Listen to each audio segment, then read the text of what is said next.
So ayun na, good day mga kajobos at welcome po sa aking YouTube channel. At for today's video mga kajobos, power twister tutorial tayo. So may i-share ako sa inyong dalawang basic exercise para sa bicep at sa tricep natin gamit ang power twister. At bago tayo magsimula mag power twister, make sure mga kajobos na nakapag warm up na po kayo ng inyong mga katawan upang maiwasan natin yung injury. So tara na mga kajobos, kunin nyo na mga power twister nyo at mag-start na tayo. So yun mga kajobos, at ang una kong exercise ay bicep curl gamit ang power twister. So yun mga kajobos, kung nakikita nyo sa inyong mga screen, ganito po ang tamang paghawak ng power twister pag magpe-perform kayo ng bicep curl gamit ang power twister. Yung isang kamay nyo po ay nasa dibdib at yung isang kamay po ay nasa baba. Yan. So, ganito po ang mangyayari na posisyon pag kayo magba-bicep curl mga kajobos. So, pwede rin pong nakababa or medyo nakatuwid ng konti. So, mas maganda po yung nakababa, kagaya nito. So, yun mga kajobos, at sisimulan ko na. So, gagawin ko siyang 15 repetition mga kajobos at 4 set.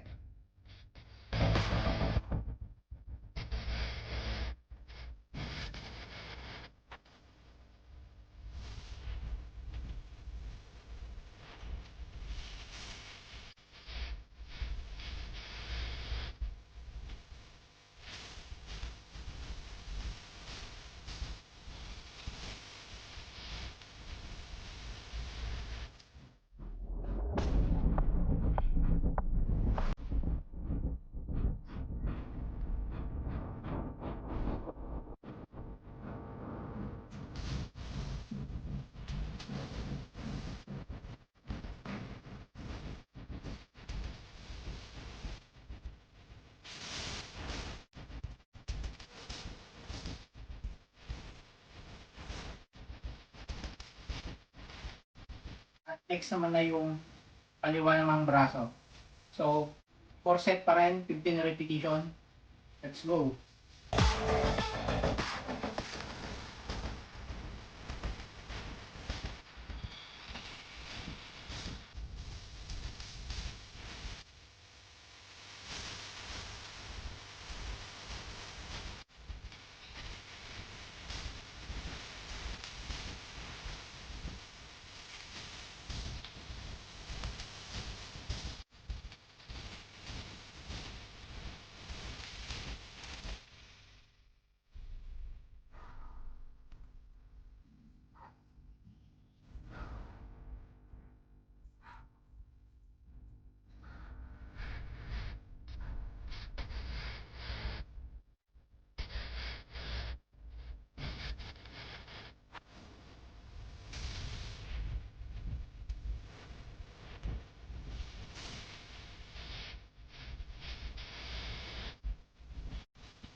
Kaya mga kajobos, after na matapos nyo na yung 4 set at 15 repetition ng power twister, bicep curl, ay proceed naman tayo sa tricep exercise gamit ang power twister.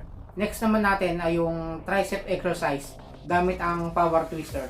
So, kinakailangan mga kajobos ay meron kayong tubo na stable ang pagkakalagay.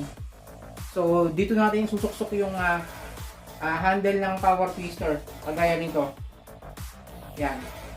So make sure lang mga kajobos na matibay ang pagkakakalagay ng tubo na pagsusuksukan nyo ng power twister.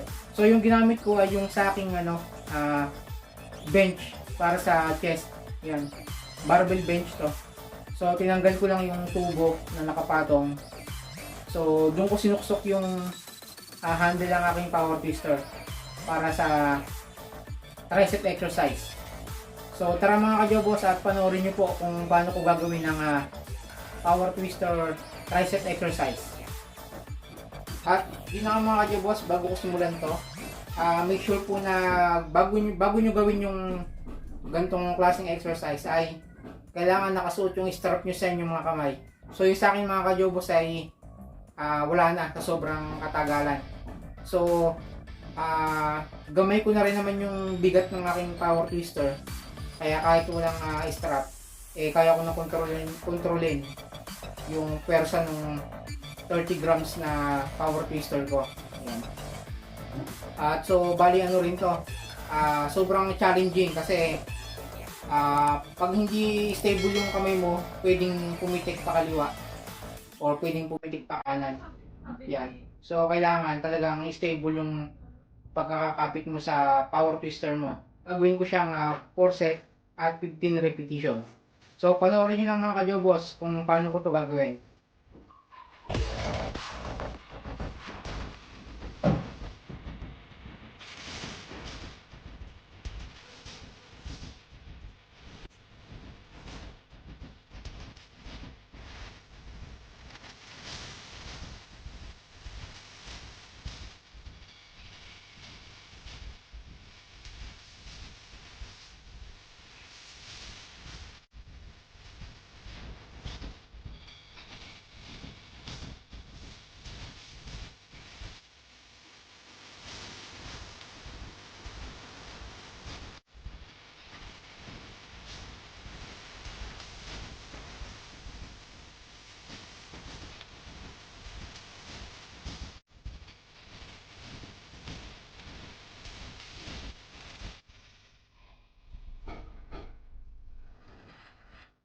At yun mga ka-Jobos, at pagkatapos ng kanan, ay kaliwa naman tayo.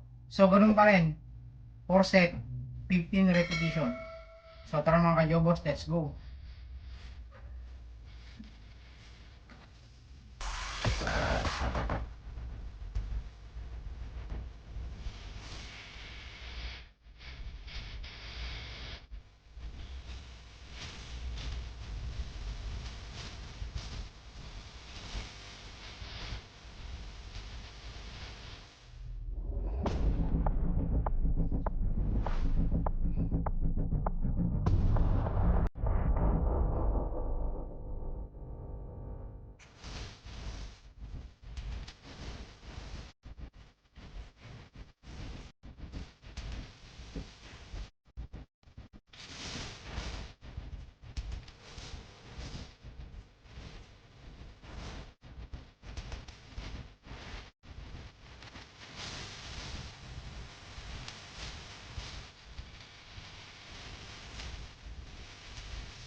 So yun mga ka-Jobos, at natapos na po ako sa aking home workout na gamit ang power twister para sa aking bicep at sa aking tricep.